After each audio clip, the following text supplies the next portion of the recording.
and good morning wherever you may be around the globe, in the chat room, on another planet, or on the other side. This is The Last Frequency, and I am Mike Vara, and I do welcome all of you wherever it is you may be.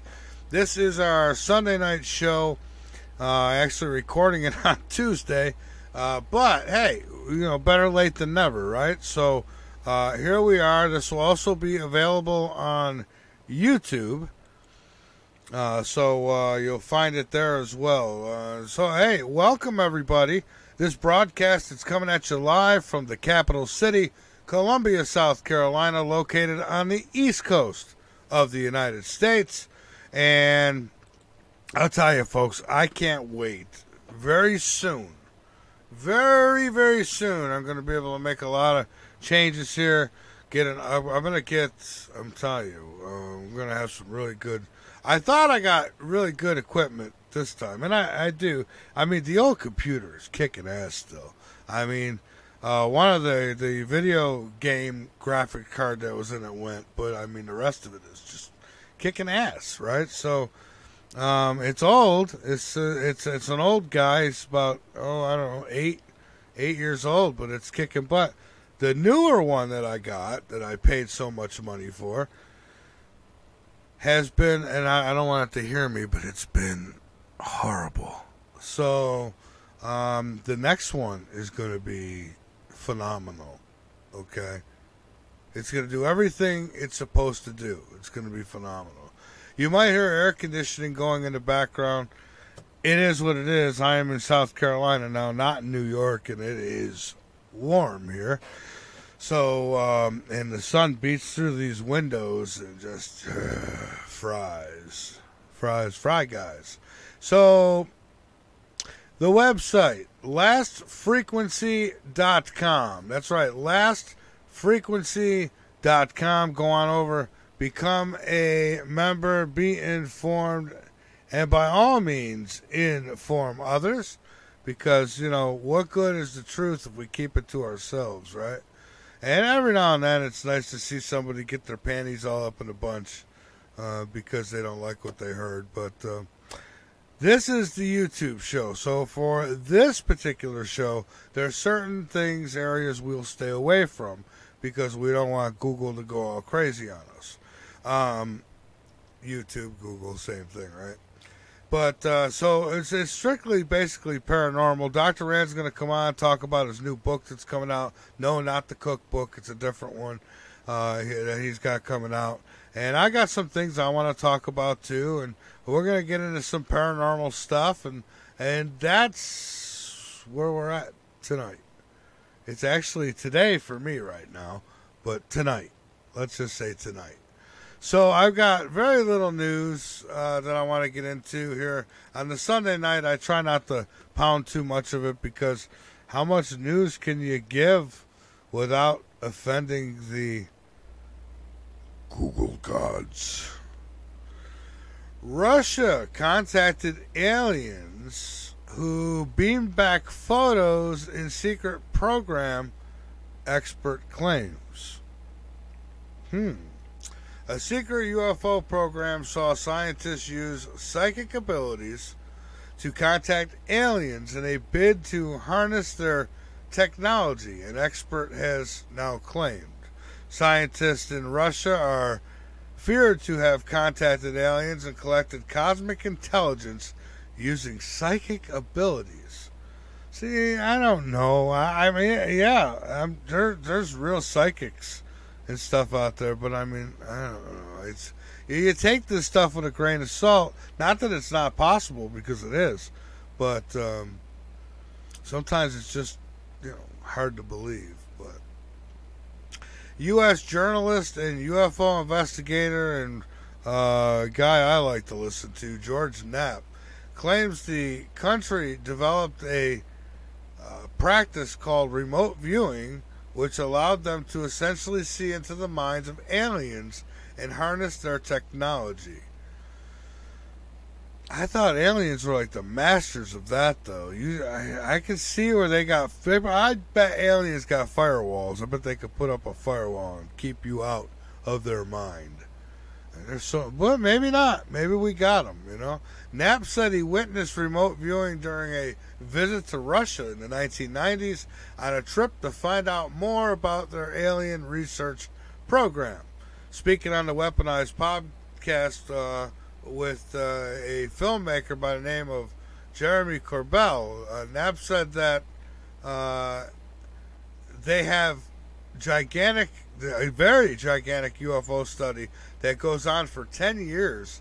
Then another one replaces it, and they're trying to figure out how do we duplicate alien technology.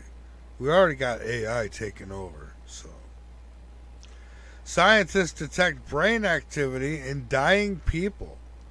It's linked to dreams and hallucinations. So it says this study may be as good as it will ever get for finding neural signatures of near-death consciousness. And this was said by a study senior author. He says, we've all heard eerie stories about people who almost perished, but survived to tell the tale of the strange visions and emotions they experienced. When they were close to death now, scientists have observed a surge of energetic activity in the brains of dying patients. A discovery that reveals that our brains can be active even as our hearts stop beating. A new report and study has said. Report on the study. Basically, the results challenge a long-standing assumption that brains become non-functional as they lose oxygen during cardiac arrest, and could eventually open a new window into the weird phenomena associated with near-death experiences.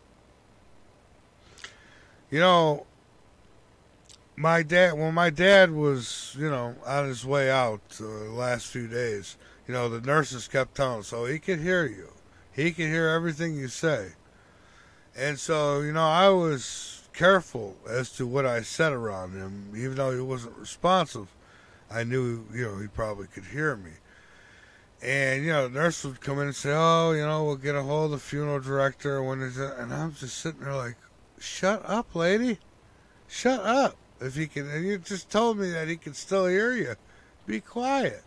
Not that I'm sure he knew he had a spirit that was coming to visit him every night. He said the spirit would come, take him out of his body, and they'd roam the halls all night, and then he'd bring him back to his body. And he says when he was out of his body, he felt no pain. He said that he felt fantastic, like he could run a marathon. He just felt great until he got put back in his body. And that's reassuring. And he said this while on no drugs. He was on Tylenol. Okay? That's it. Tylenol. Tylenol and oxygen. That's it. So, until the very end. Anywho, I am going to take a break and get back here with Dr. Red because he is waiting in the wings. And I'm looking forward to this. So, folks, you're listening and watching The Last Frequency with yours truly, Mike Vara. I'll be back in just a few minutes. Don't go away, everybody. Stick around.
Carolina Radio, Columbia. Excellent, excellent. Number one means you're always on top. Your number one radio. You're listening to the VARA Network. Hey, frequencies of all walks of life. Keep up with all things TLF radio by joining our mailing list. Go to the bottom of the homepage and fill in the form. You'll get everything from guest info and show info and other important station-related information. So sign up now. Crazy ass bumper stickers and more. What? You heard me. Crazy ass bumper stickers and more. What? Crazy ass bumper stickers and more. What? For all your bumper sticker needs, just click on the Crazy Ass Bumper Stickers banner located at the foot of my website, www.lastfrequency.com. That's Crazy Ass Bumper Stickers and more. You're making me crazy.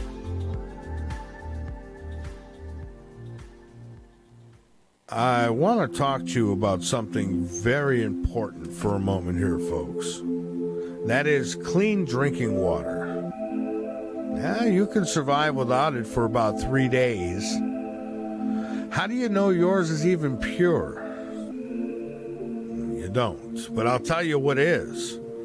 This is the ultimate water filtration solution. It's called Alexa Pure Pro. It is a groundbreaking gravity-fed water filtration system that outperforms all the others for less. I personally stand behind the Alexa Pure Pro water filtration system because I use it.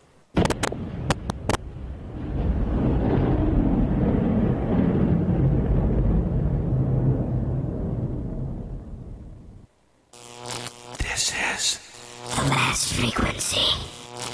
You are the resistance. Welcome to the night. From the Midlands of South Carolina, you're listening to The Last Frequency with your host, Mike Vara. To get questions directly to Mike Vara, you can call in or message Mike on our website, www.lastfrequency.com. Now, here is Mike Vara.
My dad, 92 years old, and he'll tell you, he could have told you. It went by quick, but hey, he's on that other side now, and of course I'm trying my damnedest to communicate with him. We'll see. He's with a lot of people have passed before him. When you make it to 92 years old. You attend a lot of funerals, so I'll tell you, it was an ordeal. It was really good, though, being in New York, seeing all my family. I really enjoyed it. I seen family members I hadn't seen in 22 years, some 25, 30 years, and it was great. And they look a little older, but then so do I. And, and what was really nice is that several of them came up to me and says, hey, what are you doing with yourself? And I tell them, and I didn't say nothing about the radio show. And they, well, don't you have a radio show too, you do? I said, well, yeah. Well, yeah, your father used to talk about that all the time. So, my dad, he was a big fan of the show and probably listening to it right now. I don't know. He's probably got a lot of catching up to do up there. I doubt he's bothering with this show right now, but it's a nice gesture anyhow. Dr. Rand, how are you tonight? My dear friend Michael, may I first of all please accept and let me offer my sincere condolences. I appreciate that. Thank you. I remember losing my dad. Yeah, it's never easy. And then the second parents, really, it's like, wow, now they're both gone. I know my dad was the first to go. My mom followed him. But he died in my arms at 2:20 in the morning. I remember that moment. It's something you never forget. Oh, yeah. My dad passed just before 10 p.m. It was Friday, April 21st. So he took his last breath. And he waited for us all. It's weird. It's like they got preferences. And as soon as my brothers, my sister, and I were all together in that room, that was it. He took his. Yeah. So, see, don't assume for one moment that his kindred, loving, fatherly spirit was still not all. It was all still 100% intact. It's just that the body wasn't giving in. He would playing the role it was designed to play.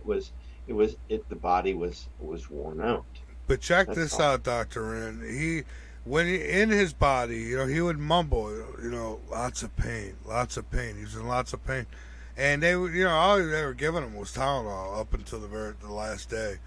And he was telling a story for the last 2 months now to nurses, to my brothers. Of course, I wasn't there until the last week. So I had just heard the story. And he's telling everybody that there's a spirit that comes in the middle of the night and takes him out of his body, and they roam the halls together through the night. And then he would bring him back to his body, before everybody woke up, obviously. And he said that when he was out of his body, he says he felt fantastic. He had all his strength.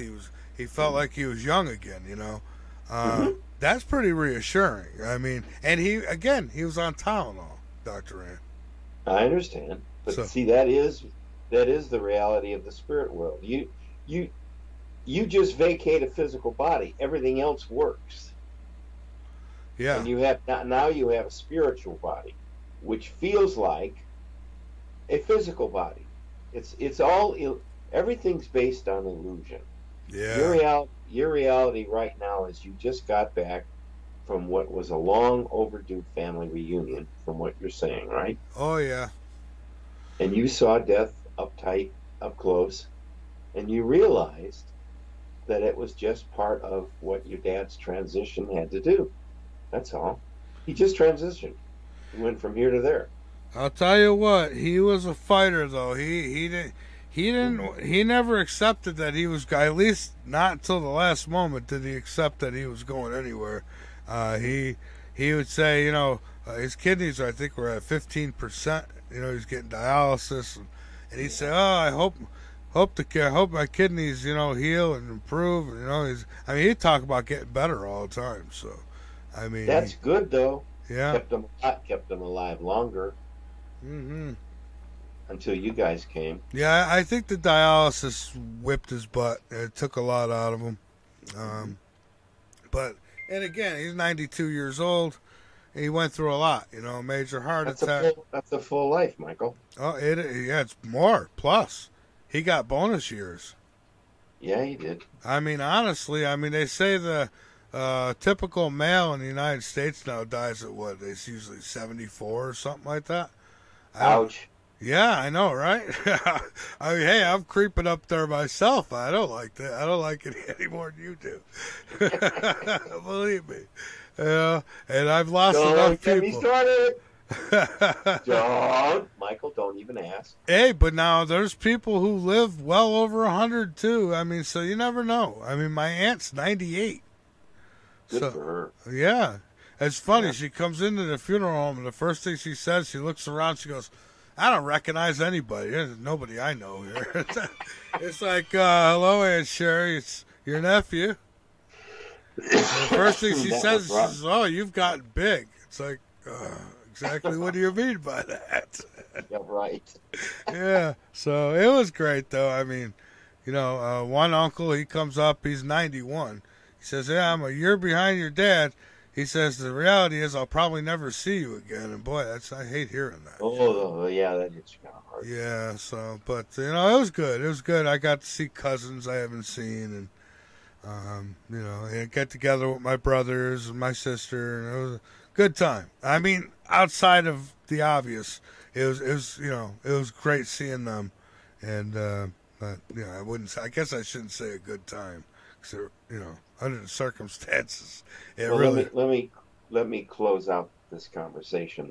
I want to jump to something new. All right. But I want to close this out. Okay. I don't know how many times you and I have talked about the concept of living life in the moment. Many. And if your pet is in your arms and he's purring and he's nipping at you because he wants more love and attention, you live in that moment.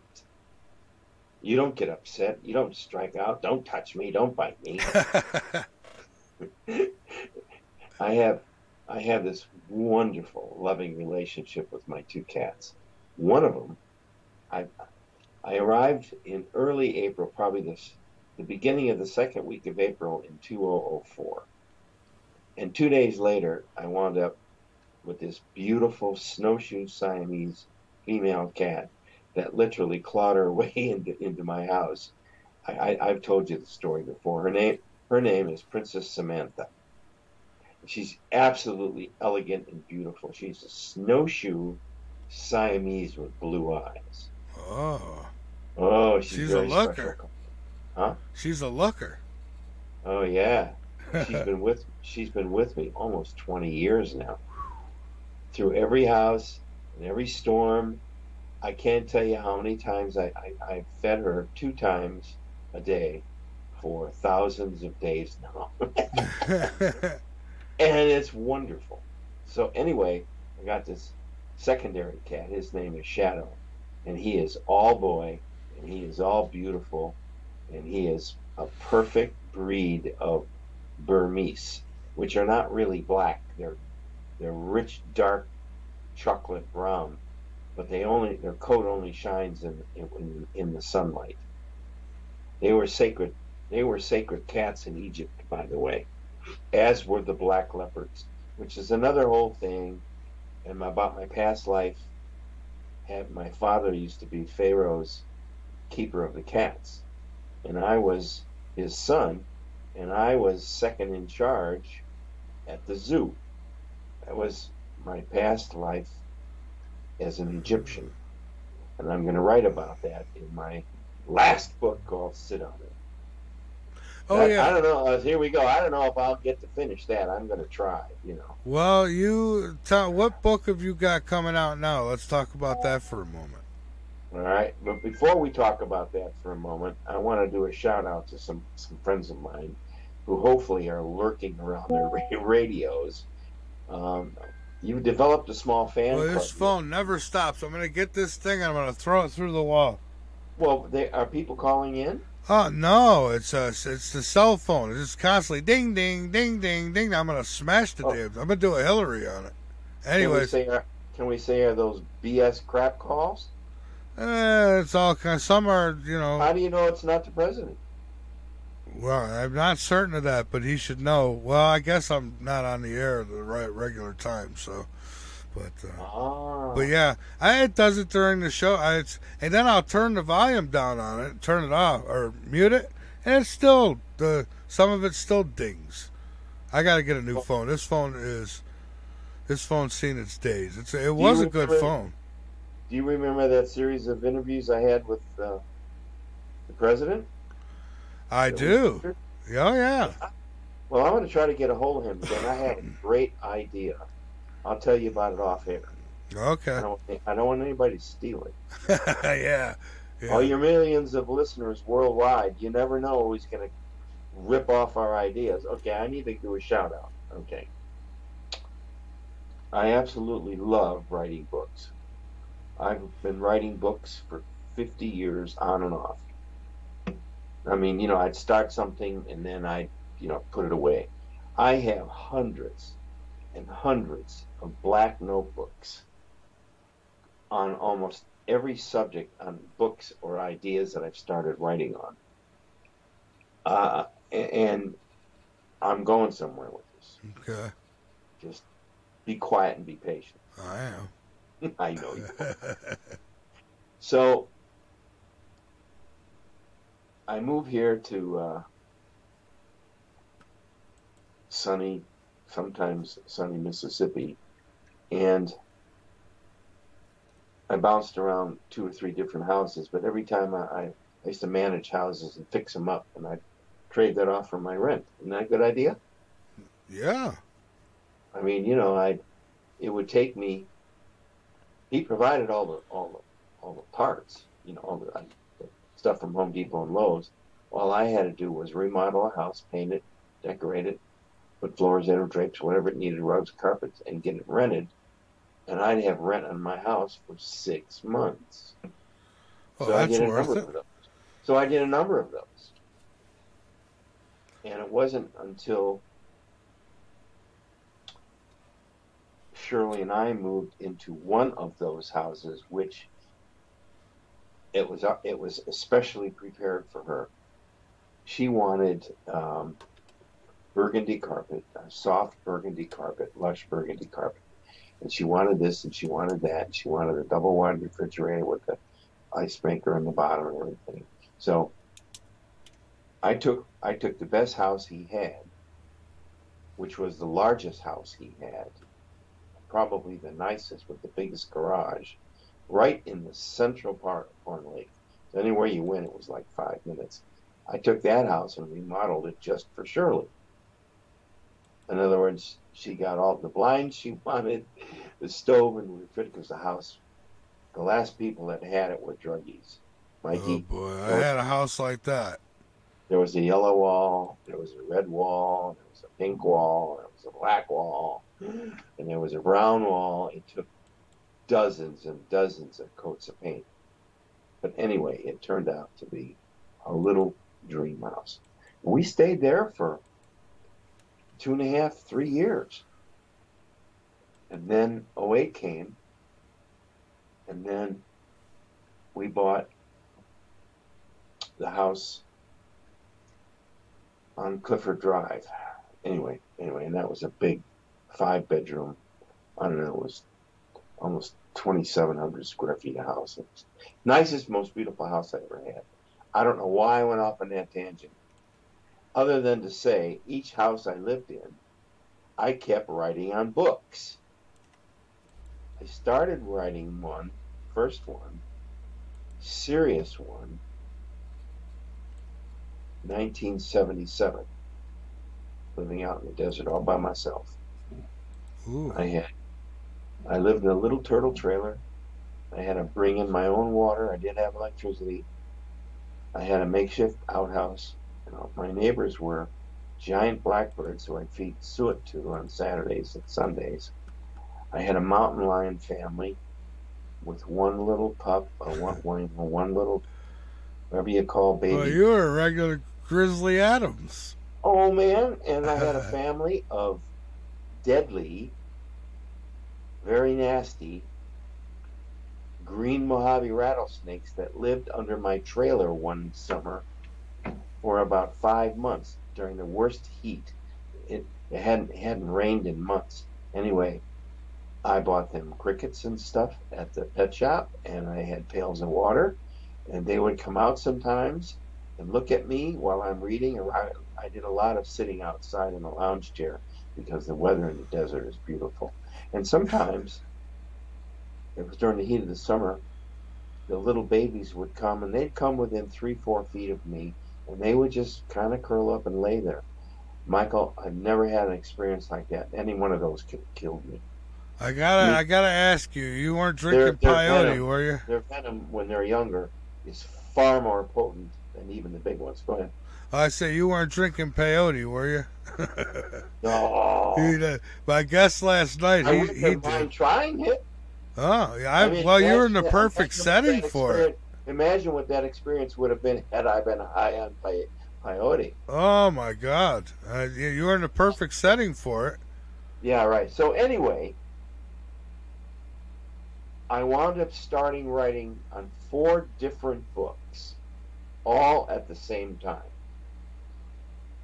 Oh God, I got into this. Now, how am I going to get out of it, Michael?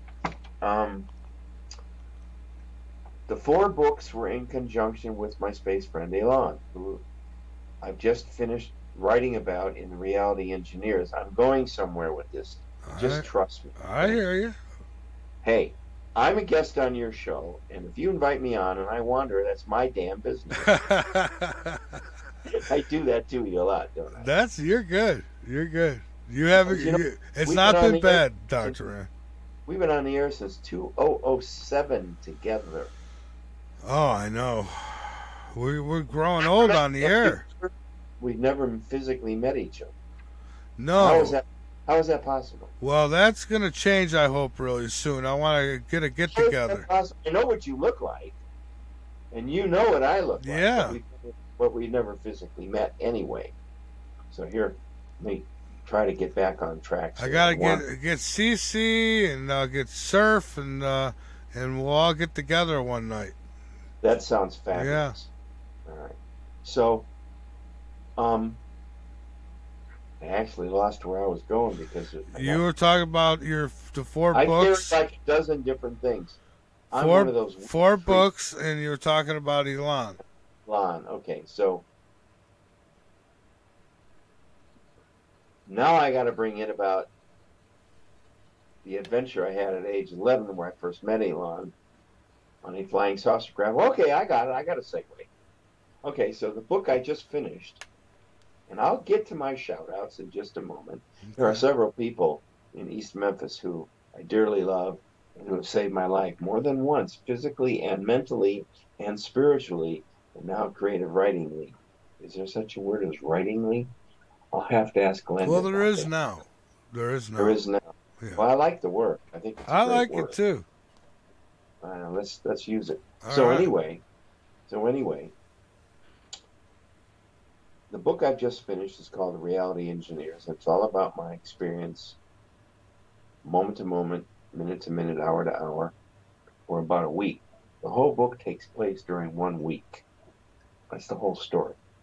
So I like a book like that. I don't like a book that wanders forever and ever and ever, right? So anyway, it's a story about me being this spoiled, preoccupied, argumentative kind of go stick it in your face. I was that kind of a kid because I was bullied a lot in grammar school and sometimes in high school. I won 3 writing awards in high school for the writing club, and of course each time, sissy writes books. You can't play football. But I'll bowl your ass off, you jerk off. I was bowling 232 in a league. So don't screw with me. You follow me? My dad was a semi-pro bowler for Illinois Bell. He used to average 262. So I learned well. So anyway, I always had CRAP. Can I say that word? I better not say that word on here. I can spell it, right? Yeah. I had a lot of crap thrown at me, and I had to throw a lot of crap back. Only mine was heavier and stunk worse. Can I say that? So it was a mud fight. Oh, yeah, nasty sometimes. So anyway, here I am at age 11 thinking, 12. I just turned 12. And I'm saying to myself, I got the world by the ASSS. I've got a loving family. I've got lots of toys and games. I got lots of friends. I always had lots of girlfriends, but I never got really serious with them. But I had, I'm not going to go there. I had some fabulously interesting female relationships. And there's a lot of stuff that happened at age 18, but I don't want to get into that. That's a lot of this. Could be. It's not. It wasn't evil. It was just circumstantial. Remember, right? we're on YouTube. So leave it at substantial. And that's it. All right. So I wound up with a lot of male friends. And it always involved hunting or sports or going to the beach or, all the stuff guys do. Bowling. I had several bowling friends. And, of course, I had my best friend from the Army, Gary Freund, who to this day I still talk to 2-3 times a week. Gary and I have been the best of friends since we met in the Army in August of 1963. If I told you how we met, it's embarrassing, so I won't. All right. No, not because it was bad. It's just because it was while we were changing clothes from civilian to U.S. Army. There we were in the buff, and he and I had already chatted briefly on the train coming down, so we were friends right off the bat. I mean, and as far as seeing each other physically, that confirmed we were going to be friends. I mean, that's the most intimate thing. You see what I meant by it could sound scandalous? But it wasn't. It was just reality. Okay. So we've been friends ever since that moment. And we've been on the Queen Mary in Long Beach. We had dinner in the Sir Winston Churchill room, and Shirley and I had our beautiful home out in the desert in Ridgecrest. Poor Gary had to go a really, really nasty hernia operation. He used to be a truck driver, and he had a stomach hernia, so they had to sew him up. So he came out and he recuperated with me for like 10 days. And we had a wonderful time. It was like, talked about the Army, we watched movies and at my house, and then we went to see a couple of movies, and it was really great. Anyway, a lot of great, wonderful memories with Gary. So I had a lot of good male friends. But my first love in everything was always writing. That's where I was going with this. Okay? Yeah, Go ahead. I was going to say, my first love's been radio. Believe me. Stokes. Oh, yeah. I love you. I love your music stuff. So a lot of sacrifice, too, when you're doing what you love. A lot of times, a lot of sacrifice. Yeah, but that sacrifice is not really sacrifice because you're doing it for yourself and your loved ones. Right. But it's the loved ones who kind of suffer sometimes because they don't get as much of your time as they would like. Not in my case. I don't have that many. Yeah. Yeah, well, I'm getting there. I haven't got them tucked away in 3 different cities and 5 different file cabinets. Yeah, well, I've got South Carolina and New York, and there's a couple here scattered here and there, but... I got millions of memories. Don't get me started. Yeah, well, it won't be long. Don't even open that door, man. They can download all that now, but hey, anyway, so this book. So this book, oh my God. Immediately after my experience meeting Elon, we got to get serious because I got to tell this story. It's a wonderful story. I hope to make it into a movie. I'm going to wander again for just a minute. I'm going to wander for just a minute. Maybe somebody from the History Channel. I don't know if you ever take the time to watch the History Channel, but they produce some of the most interesting, well done, I swear they were movies, presentations on the History Channel. And the company that does it is a company called Prometheus Productions. Yeah. I think they're in New York. I'm not sure. Anyway, when this book is out, and I mean, as soon as I get copies of it printed, I'm going to send them a copy, and I'm going to write them a letter and tell them, why don't we make a movie together? Because they've got all the apparatus necessary for doing a 3D movie. I want to do it in 3D. This is not a movie you do in 2D. Okay? Yeah. Now, the book, I tried to write the book, The Reality Engineers, as if it was a 2D moved to a 3D movie. In other words, I wrote it as it happened, and then I was able to put the enhancements in from a visual and the atmospheric human part to create a 3D image of the book in its writing. In other words, the story appears in 3D. Now, I've already written 2 screenplays, and each screenplay has a different ending and a different beginning, and they all talk about me in the first meeting Elon, being on the saucer, and then the screenplay moves into a second chapter where both of us are grown up into what's happening today. That's cool, huh? It is cool, and Dr. Rand, I've talked to somebody over there at Pluto TV, and they sent me some information. I gotta fill out a few things and give them an idea of what my idea is, and it's possible. I mean, I'm trying to get this show and put it on Pluto TV. We'll see how that works. Oh, that'd be dynamic. Oh, that would be nice. Oh man! So we'll see. Like hitting the jackpot. I mean, I've got a lot of them. I've got probably a couple thousand shows sitting in the archives that I'm about 500 or 600 of them, aren't I? God, you're on quite a few. Yeah, I've checked it. And then there's some you just called in. yeah. And then what about all my own shows? Yeah, and there's all your own shows. Hundreds and hundreds of them. Then there's the shows you did with Peter Kling and Peter Kling's show. Yeah. Yeah. Well, we had a big mouth, haven't we? Yeah. Yeah. So I guess you call us radio pros. Yeah.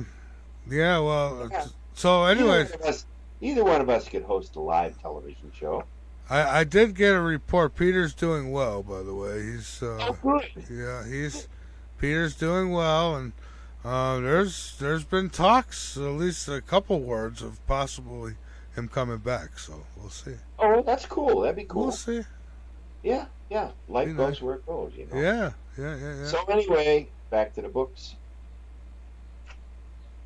So I have these 4 or 5 books that I'm working on, and I finally get here to Horn Lake, and I get settled in.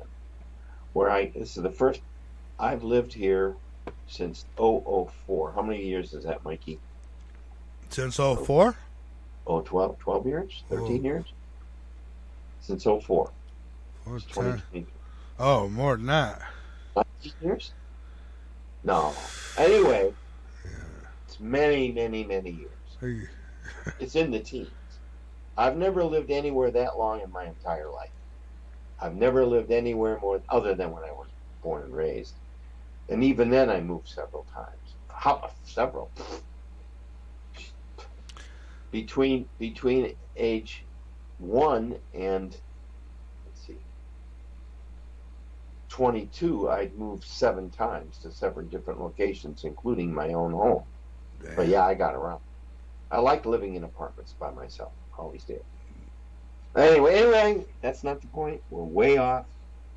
Yeah, I gotta say, I don't mind living by myself per se, but I don't know. I mean, if you're with the right person, you got the right person there with you. You know, it could be great. But boy, if you're living with a headache, God. Well, Shirley died on May 21st, 2016. I remember that. 2012. And I moved into this apartment around May of 2016. So I've been here for 6-7 years. And this is where I've gotten the most of my writing completed, is in this little 2-bedroom, 2-bath, second floor apartment that overlooks a field sometimes filled with wheat or corn or maize. The guy comes by in the plane and sprays you. And I'm out there waving at him like an idiot. And of course he's dipping his wings, and he goes an extra and the spray, and he goes over me like that's what I need to breathe in. So color me stupid for even being out there, but it was fun. When you get a plane that close to you, within let's say 200 feet, you feel a whoosh. Well, you could always shine a beam in his eye, but I wouldn't recommend it. Yeah, right. No, Michael. He'll fly right into you. Michael, you're mean. I didn't say that. Yes, you did. Don't be like Joe Biden. Oh, I'm sorry. Yeah. Well, sorry, I didn't mean that. I take it back. You don't want YouTube to get upset. I'm sorry I said that. I get down on my bended knee and beg forgiveness. Please forgive me for saying that. Yes, YouTube gods. YouTube gods. Please don't hit me again. Anyway, so I'm working on all the damn books. And I'm beginning to have pains in my chest and in my low back. And then sometimes my mid back. And it's really becoming a pain in the back and the ASS. So one of the friends that I made here was the wife of the owner of the local IHOP. Her name is Jeannie. I know she's not listening, but that's okay. Who I bravely befriended while she was going through breast cancer that almost killed her. I come in the restaurant every day to see her. Every single. She was handling all of the personnel and the scheduling and the purchasing at the IHOP they owned in South Haven, Mississippi. Beautiful facility, just absolutely well run. Everything was great there. Anyway, I was conversing with her how bad I felt. She said, "Oh, I want you to come to this Reiki healing session that they're going to give at a Buddhist temple in East Memphis." And she gave me the time, and she said, "You've got to come," she said. "Trust me, they'll heal you."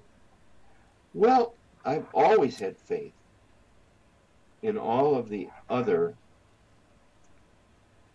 ultra-dramatic healing arts. In fact, I at one time studied to become a chiropractor. And in fact, played around and did the clinic thing until I couldn't handle these beautiful, poor, loving people all bent over. You have seen they walk in, they go, "I know you can heal me. All you got to do is try." Yeah. You can't. Their bodies are so misformed and their vertebrae are so misaligned that all you can do is give them love and care and advice. Okay. So anyway, I couldn't take it and I quit. Walked out of school. My parents hit the fan. Oh, I turned right over. So I abandoned trying to be a chiropractor to becoming a rock and roll artist, which I did with huge, great, wonderful success. I have almost 30 gold and platinum. Everything I'm saying is true. I have 30 gold and platinum albums, all stored in boxes in storage. So much for displaying all my success. But that's about to change, because I'm going to be moving down to South Florida in about 8-9 months. And everything will come out of storage. I'm way off the story. Oh, so never mind. I'm not getting into politics. I gotta get on this. No politics. I'm sorry. Please don't take us off the air. God, take us off the air. Yeah, go ahead. Okay. So I get a message from Elon one night, and here's how those messages happen. I'll be sound asleep, and all of a sudden, I will hear this hugely loud. Starts out as hissing and becomes a tone. And all the tones are different. And I can tell by the sound of the tone how critical or how important the message is, and by a certain tone how long the message is going to be. It's so sophisticated, I'd have to write a book to explain it to you. Anyway, when I finally get done understanding the tone pattern of that particular communication, he's telemetrically reaching out through this device they have. And I've got the crystal in my head, small crystal chip in the frontal lobe. That's my receiver point. That's all in the book. I'm going to get to the book, and I'm going to get to thanking all the people, but I want to set the stage. I real quick, I got to say one thing, and I won't carry this on because I don't want it to go political. But why is it when you say hissing, the first picture comes to mind is Hillary? Ow! Go ahead. Oh, forgive him, dear Lord, forgive him for his transgressions. He knows not what he does. Hey, there's a lot of Hillarys out there. Because it's true. Serpents are serpents. We're done. But go ahead. Yeah, I'm sorry. I had to. I can't help myself. Yeah. Someday, let me tell you about the serpent god I met, Quetzalcoatl. I met him out in the Mojave Desert. That's a story we'll do one night. We'll get that. Yeah, we'll get there one night. I'm gonna write that down. One night. Okay. Yep. I've been so fortunate. I have had hundreds of mystical, strange experiences, from seeing UFO craft to being on one, all kinds of stuff, and it's all in preparation. I'm going for the kill. It's all in preparation for these series of books which I've been writing. I've now got the covers done for all 7 books. One was written and completed in 2007. Thank you for helping me. I sold almost 100,000 copies of that book, thanks to you and other broadcasters. But I was on with you almost every week. Yeah, for months. We did a lot. We did a lot. Okay. And now the second one, that's in, first one is Return to Planet X. The second one that is now being ready is The Reality Engineers, which is what we're talking about, and that's where Elon comes from. And then we've got the Cosmic Blueprint for After, which is a treatise from an ultra-terrestrial perspective on the nature of our human reality. In other words, how they see us, not how we see ourselves, because we don't understand how we see ourselves. We see ourselves through a camouflage reality system. That's book number 3. That was co-written with Elon. Book number 4 is kind of a spillover from the Cosmic Blueprint. Contains all the materials that I couldn't fit into that book. I had almost 200 pages of materials that I wanted to include that I couldn't from my research. So we created a new book. Okay? Right. And it centers on UFO disclosure. Ooh! Can I say that on the air? Sure I can. Hey, that's safe. You could, yes. That's... Oh, man. We got a book coming out. and I've done the proposal for the actual program to present to the government. I hope somebody from the Pentagon's listening. Well, I wouldn't doubt it. Oh, you never know. You never know, Mike. Now that you're back on the air, they monitor you. They monitor me. I know damn well they do. Anyway, we shouldn't probably say that. So, that could be misinterpreted. AI is listening to everybody. Yeah, let's not take that lightly either. No. By the way, I can tell you about super AI. I was on that ship for almost 5 hours. I saw lots of AI. Anyway, that's not the case. I'm off target. Yeah. Get back to the book. Thank you for catching yourself. Thank you for not letting me drop into that net of dismal downward yakety yak. Okay. Yeah, the YouTube no-nos. Yeah. So I decide this transmission comes in, and Elon has got a wit and an intelligence and a cool that is beyond. He said to me, "How come you've forgotten about us?" And that's all he said. That was the whole transmission.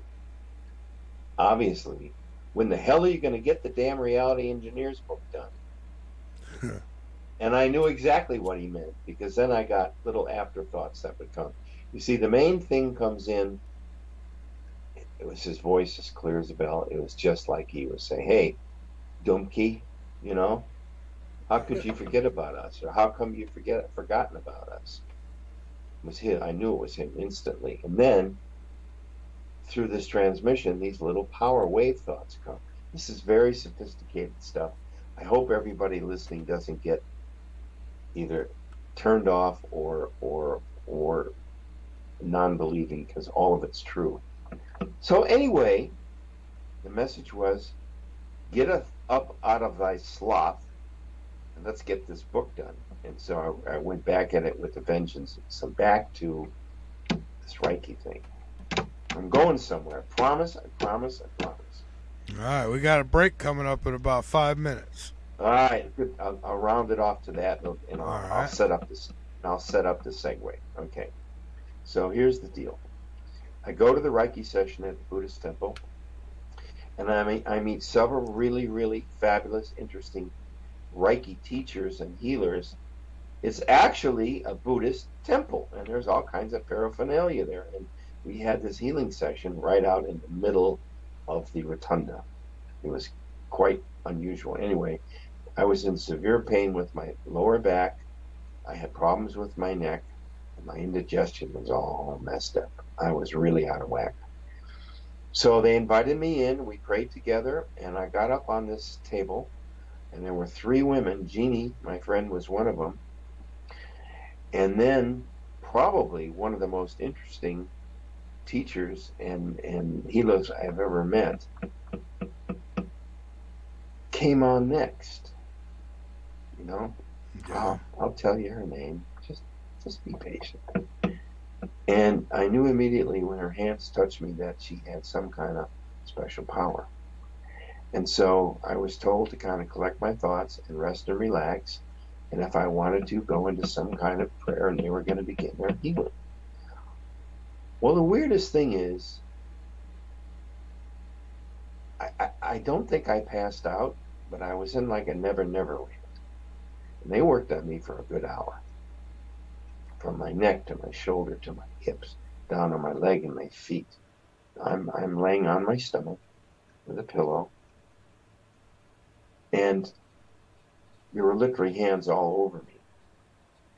And they were either praying or mumbling something or talking to each other. I was that far removed from that scene. Yeah. And when it was all over, I kind of like woke up like, hi. And they're all standing around smiling. How do you feel? Well, obviously my answer is more than positive. They completely took my crappy feeling away. I don't know where it went. I don't know who got stuck with it. Kind of like that spirit that would take my father through the halls. You know, yes. It all went away. For all of you loving, loyal listeners out there, and some new ones that think the spirit world is hooey, don't you do it. And if you think that words don't have power, don't you go there. And that there's no such thing as faith and believe and prayer. Because you're 3 times stupidly wrong. How close are we to the break? We are there. So, Dr. Rand, hang on with me for a few minutes. We're going to take this break. Folks, you're listening and watching The Last Frequency. We're over on YouTube, also on the VARA network. And, well, with that, I'm Mike Vara. Dr. Rand, my guest. We'll be back in just a few minutes, folks.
Columbia.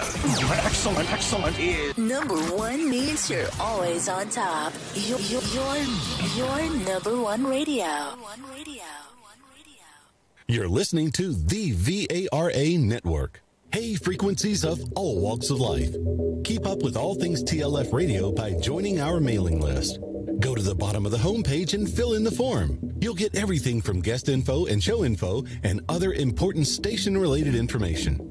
So sign up now. Crazy ass bumper stickers and more. What? You heard me. crazy ass bumper stickers, and more. What? Crazy ass bumper stickers and more. What? For all your bumper sticker needs, just click on the Crazy Ass Bumper Stickers banner located at the foot of my website, www.lastfrequency.com. That's Crazy Ass Bumper Stickers and more. You're making me crazy.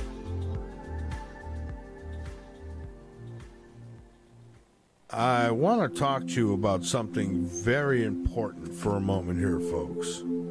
That is clean drinking water. Now, you can survive without it for about 3 days. How do you know yours is even pure?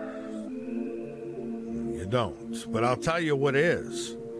This is the ultimate water filtration solution. It's called Alexa Pure Pro. It is a groundbreaking gravity-fed water filtration system that outperforms all the others for less. I personally stand behind the Alexa Pure Pro water filtration system because I use it.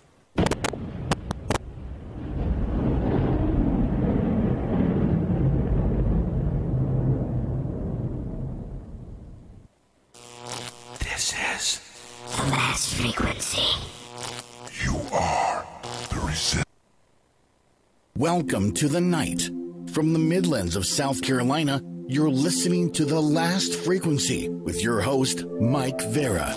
To get questions directly to Mike Vara, you can call in or message Mike on our website, www.lastfrequency.com. Now, here is Mike Vara.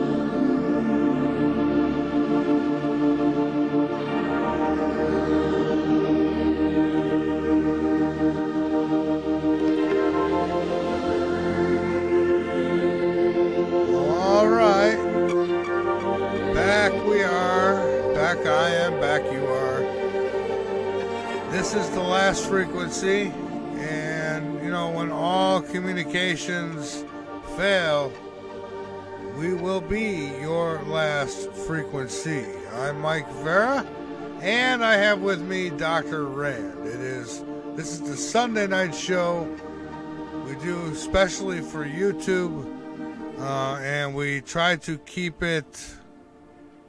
Well, we try to keep it to off some of those subjects that gets their panties all in a bunch. If I could say that. Can I even say that? Oh, my God. Anyways, normally I would open for calls, but that's not going to happen tonight. But in the future, write this down. The number now to call into this show is 803-392-4566.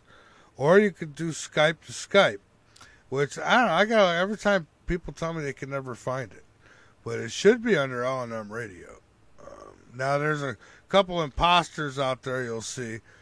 Just avoid them. You'll know the real one when you come to it. Anyways, because they'll have the logo, the Last Frequency logo, and well, now they'll run and go do that too. But you can find me on social media. I am on Fakebook, that is Facebook. I'm over on Twitter. I am on Truth Social, MeWe, and you can find all that information on my website, lastfrequency.com. I also have a small book out there, Lessons from the Other Side. Small donation, like $5 or something, on the website, and I'll send you a PDF. I have a couple hardcovers still left. You know, you could probably talk me into one of them, maybe. I don't know, but I got a lot of books here. I got to find a way to be able to give some of these books away to people, because I mean, I've got a lot of books. For all the years I've been doing this show, I've had guests sending me books, sending me books, sending me books. And I mean, some I've got doubles and triples of. And it's, there's people out there who would really enjoy them as much as I have. So, and some of them I've not even been able to open. I mean, who's got time to read all these books? I do. You do your best, but I mean, some of these books are huge. Like you take a Ryan Gable book, you're not finishing that in one night. All right, Dr. Rand. Hello, sir. We are back. I'm here. Yes, you are. So I got something to comment about what you just talked about. All right. The last thing you want to do is get rid of those books. You think so? I know so. But because wait a minute. There are plans afoot.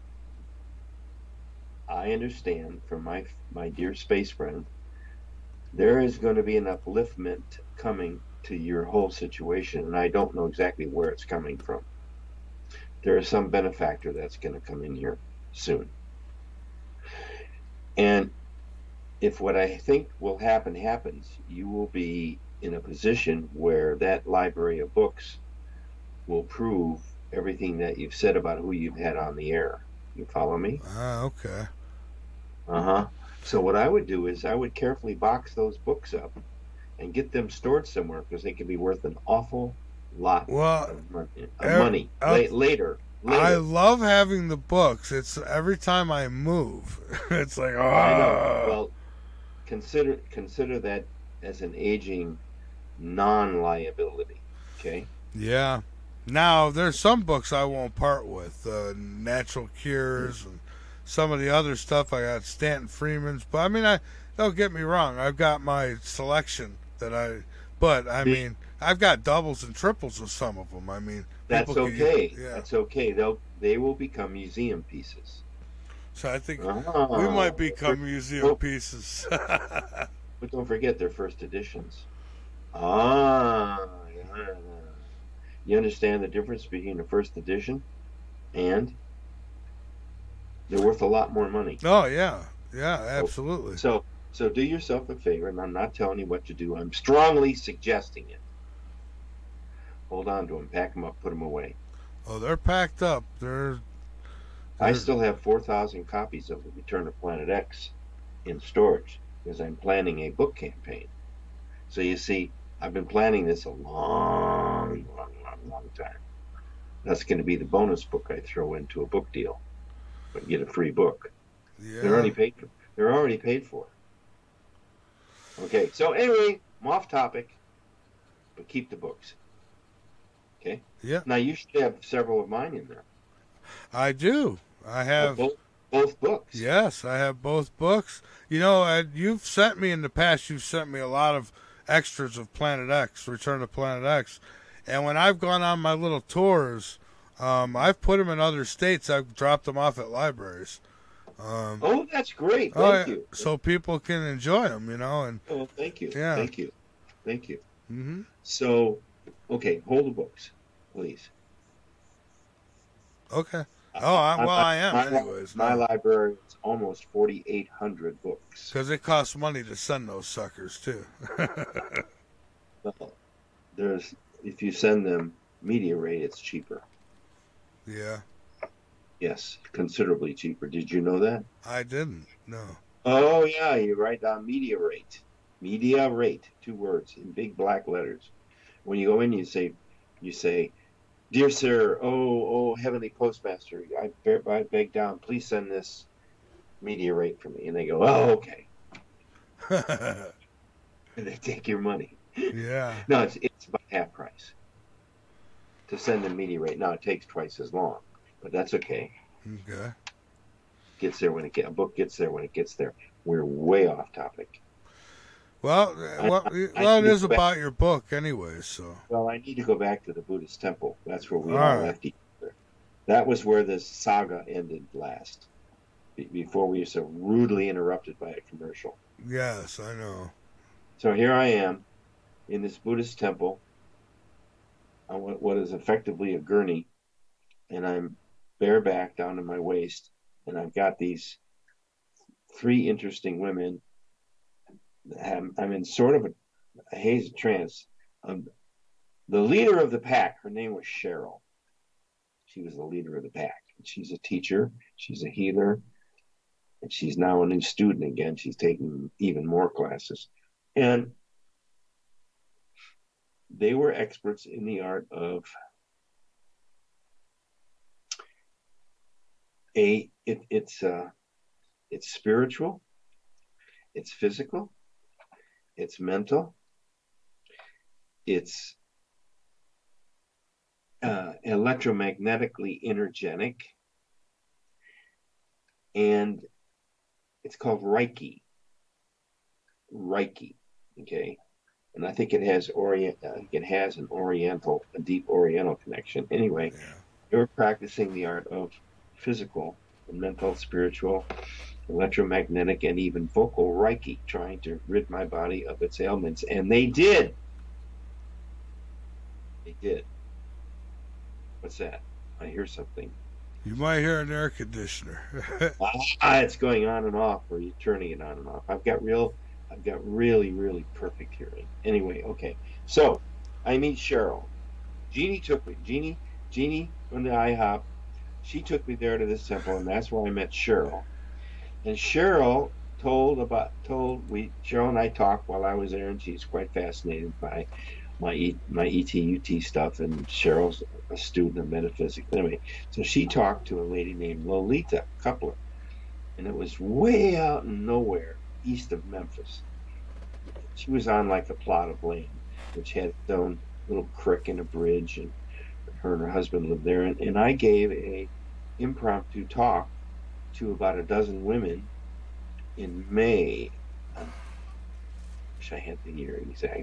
This is 23 in 3 years. I would say 2019. I think it was 2019. And the lady that I met there, her name was Glenda. And Glenda is an ex-Army Command Sergeant that went to East 7 and ran a computer-oriented MOS that dealt with maintaining, creating, and linking and working with computers, all kinds of computers. So she became kind of a computer person, and she headed this. I hope I'm getting this right, because I think Glenda's listening.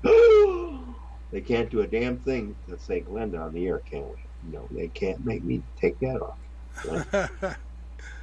Okay, so I met Glenda, and during that little talk I gave that day, we had everybody brought a dish. It was like what do they call that, Mike, when everybody brings a dish?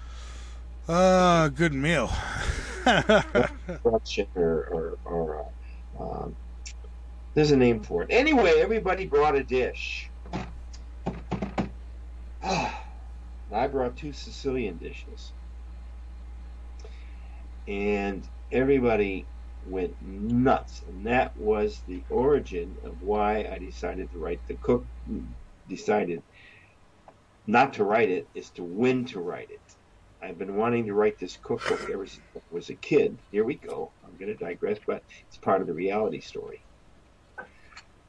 My grandfather was Al Capone's chef, winemaker, and barber for 22 years. And as such, at the end of his years, he lived in a little squatters type cottage. It only cost him $15,000, which he bought from the city. It had originally been a scout house during the early part of the 20th century. Much of that land was undeveloped, and so they didn't have spies, they had scouts, and these scouts would report on the kind of people going back and forth. This goes back, oh my God, I'm going way back, even more than I told about in the book. Anyway, so when modern times came, they made these little scout houses available. They were 2-bedroom, 1 bath, small kitchen, small dining room, and the bedrooms were modest. and there was an okay sized large living room where you could seat like 8, 9 chairs. They use these places for conferences. So he bought one of these and he converted it to his own little hacienda. I can use that word. We can use that word, can't we? I think so. That's not being white supremacist, is it? Oh, gosh, I hope not. Oh, okay. Well, we wouldn't want to support that. No, because he was white, you know. Oh. And he knew how to take care of himself. Okay, so I'd go there on weekends. He had this huge garden in the front. Huge garden. I don't know, maybe 30 feet deep and maybe 20 feet across. And on the northern end of it was all fruit trees. 3 or 4 different kind of fruit trees. And on the other side were berries. Blackberries and raspberries and blueberries and something else. I don't know, 2 or 3 berries. And he had a complete ecosystem there. He cooked, grew, harvested frozen, made jars of jelly. He create like pickled green tomatoes. Have you had those? Oh man, I have not. Oh, a pickled green tomato. The only berry you don't want in the berry family is the dingleberry. Are you sure you should have said that? Yeah, sure. Yeah. On YouTube? No, I can't do that. They don't care about dingleberries. Well, let's not. No, and I wouldn't know how to grow them anyway. I wouldn't want to grow them, but yeah, go ahead. All right, so no, there were no dingleberries planted. I can hold it together, which I'm not doing. So anyway, I would go there on weekends and I would bring these black notebooks. And all weekend we'd cook and we'd talk and we'd sample this and he'd show me how to create that. And I was feverishly taking notes, assuming I'd go right home and write a cookbook. Not so fast, Charlie. So I've got about 16, 17, 18, maybe 19 of these cookbook notes. And I go from probably around age 8 to around 12 or 13, and I stopped going. Because by then I had other things and I was working. And he died when I was 18, so he had a couple of years left. I'd go over and we'd chit-chat and we'd cook and stuff like that. I was his favorite grandchild. My mother was his middle girl, and she was the first to give birth of any of the kids or any of them, either male or female, the first to have a human factoid, okay? So I become the favorite grandchild, and I was the only grandchild for a number of years. So what happened? He doted on me. That is until Wayne come along. My devious little brother and my beautiful sister Bonnie Lou. So then he had 3 grandchildren, all from the same mother. My mother, his 5th daughter. So we enjoyed a very special relationship with Santo DeMarco. Hardly any of the others were close to him. Only maybe my cousin Andrea DeMarco, who I'm still friends with. She's the only one that remained my friend and loving companion and helped me with all my homework. She'd bring me homework. I was involved with a terrible thing with a nun in the 5th and 6th grade. I remember that story. Yeah. I wound up knocking her lights out.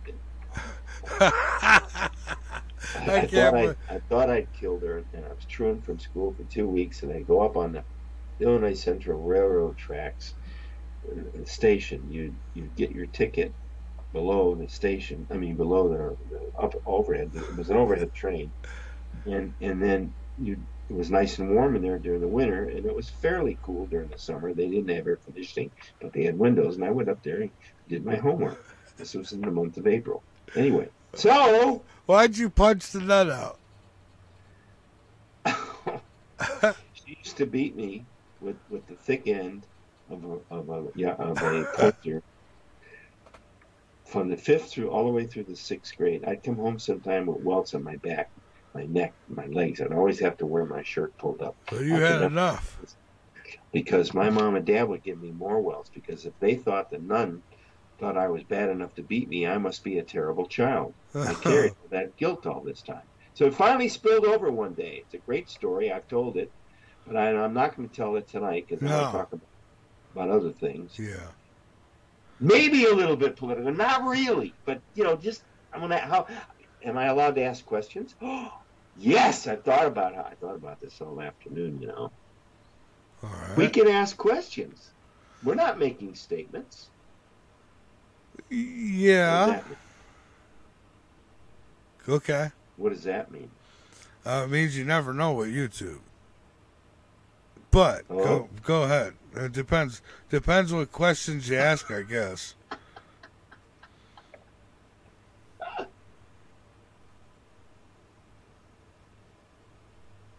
So, anyways. Why? What questions did you have, Dr. Rand?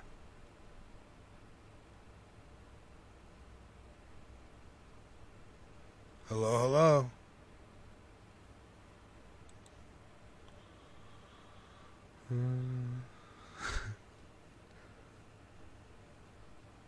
Mr. Rand, did I lose you? I see you're still on the board here.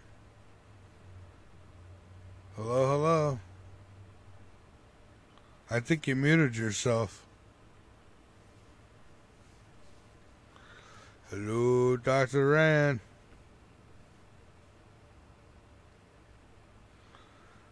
It shows he's on. Wonder why he got silent. Uh-oh. The internet went out. Well, that's why he got silent. Alright, well, that's wonderful. Spectrum, you're awesome. Love you. Love you, Spectrum. So let's see if it comes back on. And if it does, it will. It's going to pop back any minute. We had a lot of wind and stuff, so God only knows what's going on. But see if it pops back on here, and I'll get Dr. Rand back. I hope you don't think I hung up on him. I don't think I hung up on him. There we go. We're back.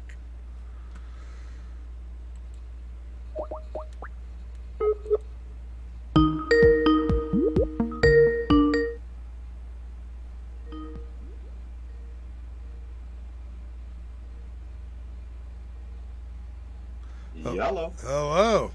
For a minute, I lost my internet for a minute there. I thought, you got. I says, why did he get silent? So, what do you really think happened? And this won't be the first time. Maybe that was a message from the YouTube gods that no, you cannot ask those questions. Or someone else. Yes, maybe somebody else. Yeah, but that's unusual. I was going to get into UFOs. Well, you could do that all you need to. Sure. Sure we weren't taken off the air? I've never heard an interference beep like that. Never. Well, I never had my internet. Never. Usually when it goes out or doing some kind of test or something, that's usually in like wee hours of the morning, 3 in the morning. So it's kind of unusual to lose it in the midday like this. But sure, it's not a warning. It could be. Well, let me warn Spectrum. Don't do that again. Oh, it just don't end, does it? You hear that? What is that? That is my lovely phone that I threw way over there. That is ringing. I'll just let it ring. So that's your message to call you? That's I don't know. That's my ringtone. There's a lot of weird things going on tonight, Michael, like it always does. That's not the first time we've lost air. No, I'm telling you. It's like everything happens at once. 13th, 14th, 15th time is what I can count. I'm not going to get flustered. I'm just going to say, you know what? Whatever. It's happened, it's happened. We still got a half hour to go, though, Dr. Rand. So, what I think is I'm kind of honored. I'm flattered. Oh, yeah. It's... Hey.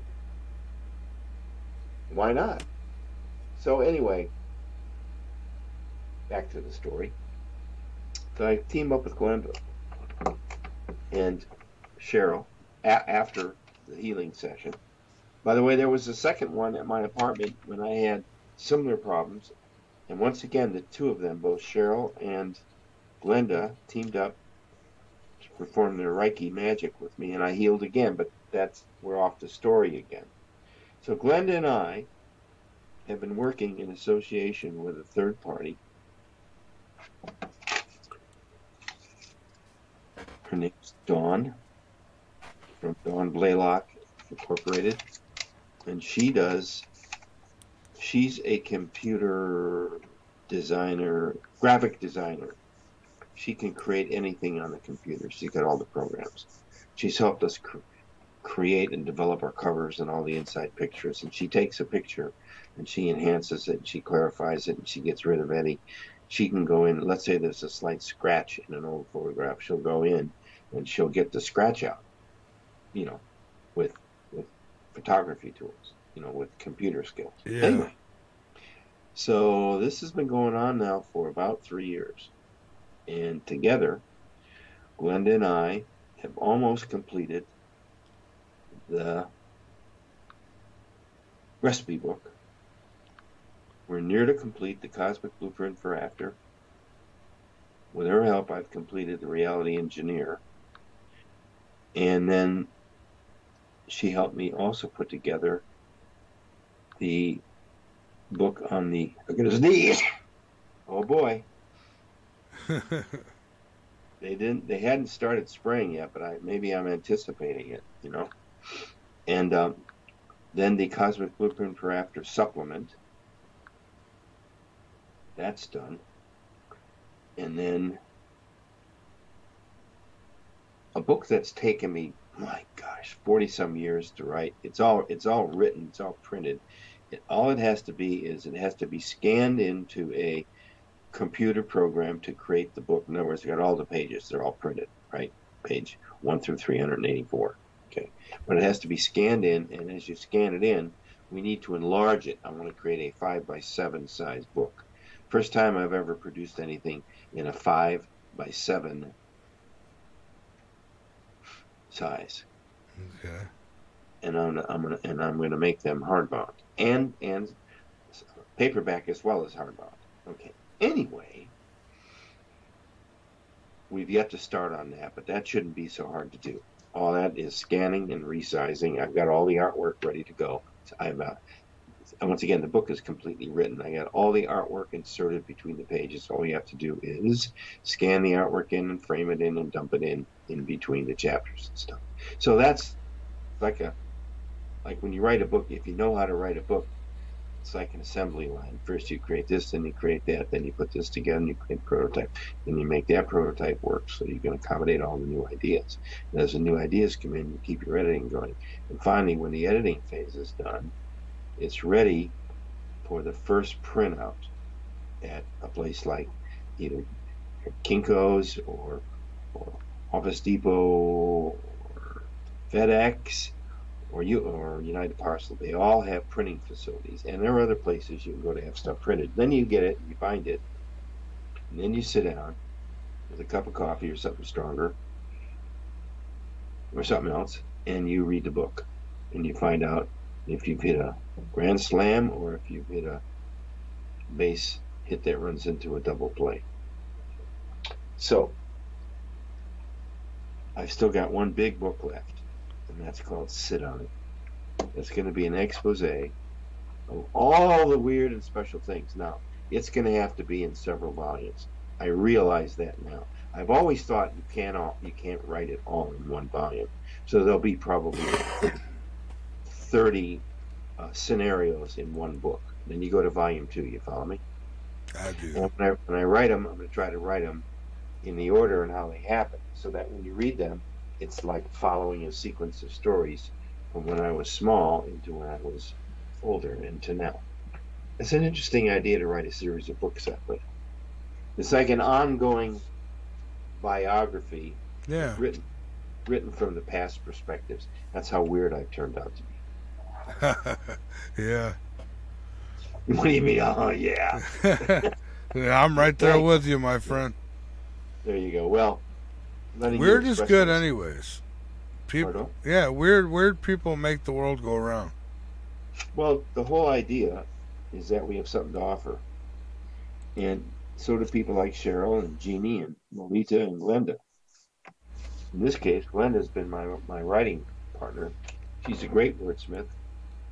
She's also a computer genius. She's developed, I would say, more than 75% of the art that we've got in all of our books. See, when we put out a book, we're putting out a book that has custom art design.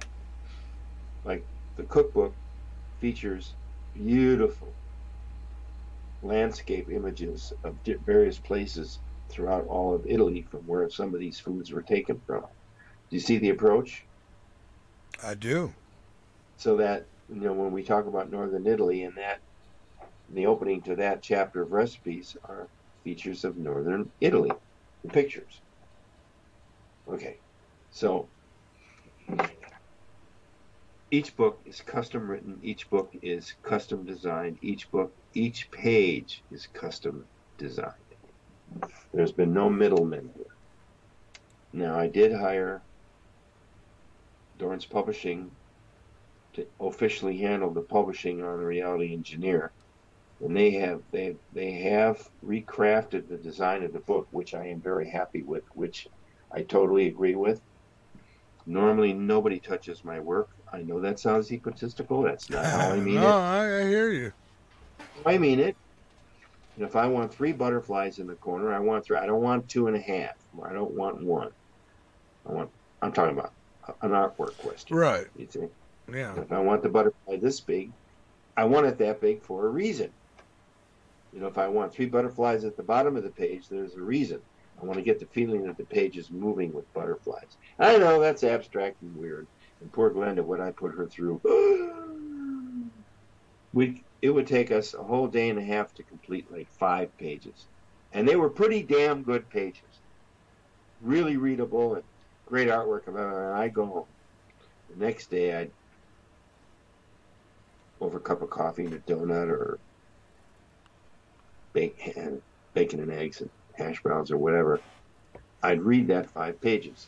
And I'd see this, and I'd redline it. And I'd see that, and I'd redline it. Anyway, this would go on for 3 or 4 different mornings. Yeah. And finally, we'd come up with a piece that I felt and she felt was appropriate to include. So it's that kind of writing that goes into writing a really, what I call, high-quality, interesting, fashionable book. Because we've written it. I've tried to design this cookbook to be a cookbook for the future of what a cookbook could look like. Humans taste like chicken. What's that? Humans taste like chicken. No. That's what Arthur Sharcross said. He said they taste like chicken. Nasty guy. Anyways, we're on YouTube. Who's on Starcrossed? Arthur Sharcross, who's a serial killer from Rochester, New York. Oh, let's not bring him up. Yeah, he would eat people. Not good. Oh, let's not go there. Next, that didn't happen. Take that off. Yeah, edit that out. Anyway, so I wanted to pay tribute and say thank you to everybody that's helped me get this far here. And we've got a few more books to get out of the way, and then I'm going to pack up and I'm going to head to Florida. I'm going in on the 8th for a 10-day trip. My nephew, his wife, and one of the younger boy kids have been refurbishing a 2-bedroom, 1-bath, kitchen, living room, and large screened-in family room for me to move into sometime in the next year. Now watch out for them damn alligators, because they'll come out of the pond, grab you, and drag you right in. Well, we're too far from the Everglades for that. We're only about 1.5 miles from the ocean.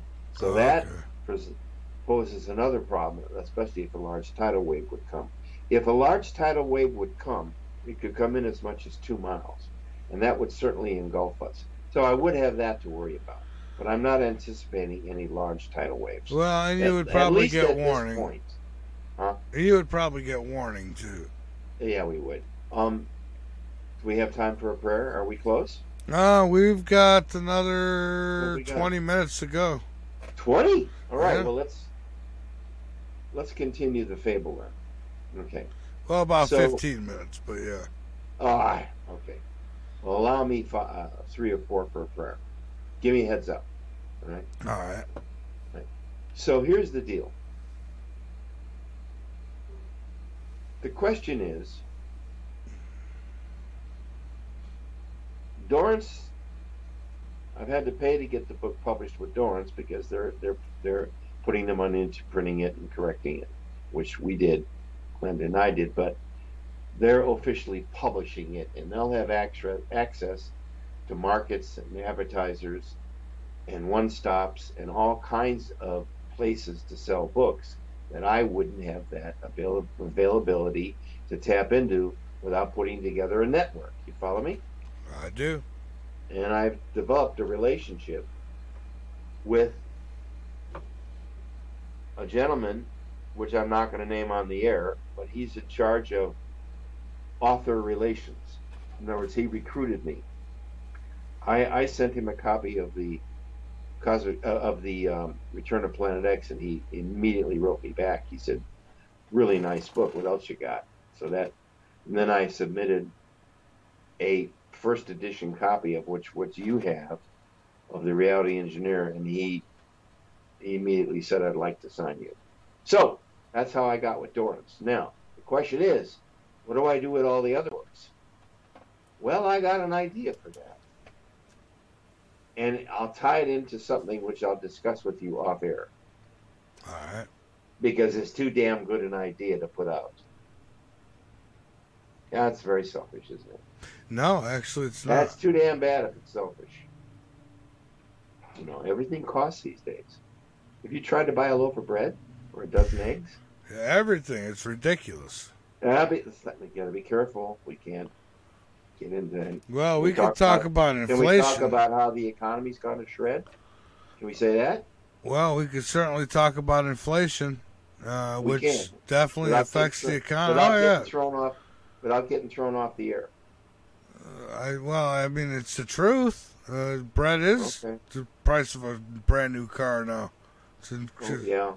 Well, what I'm worried about is I'm driving this beautiful EV across the Arizona desert, and I miscalculated how many miles I had, and I go down.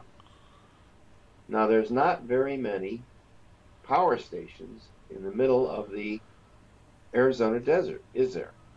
Unless it's at a truck stop. Now, I figure the only way that they could do this, if they were gonna make this electric thing work, what they'd have to do is tap into the various major gas station chains. Hello? Yeah, I'm here. Hello. You hearing me? Don't tell me you knocked me off again. Hello? Hello? Yeah, I'm here. It's not showing me off. Give it a minute, it might. So help me.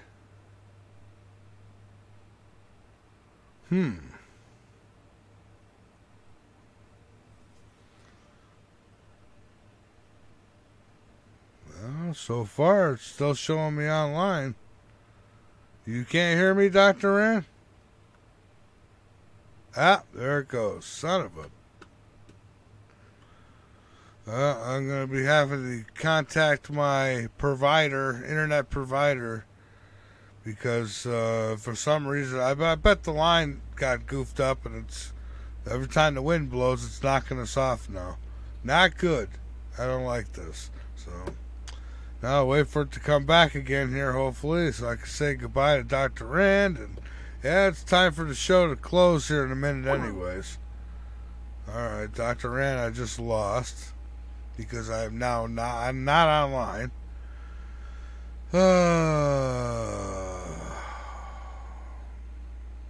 It's always something, you know.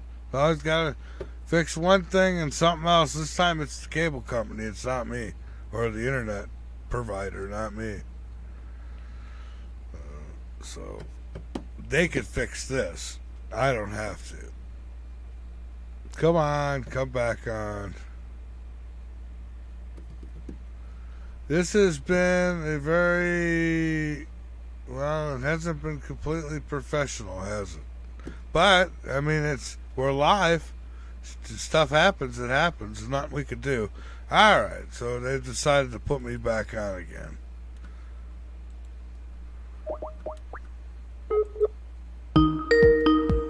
Oh, that dumb ring.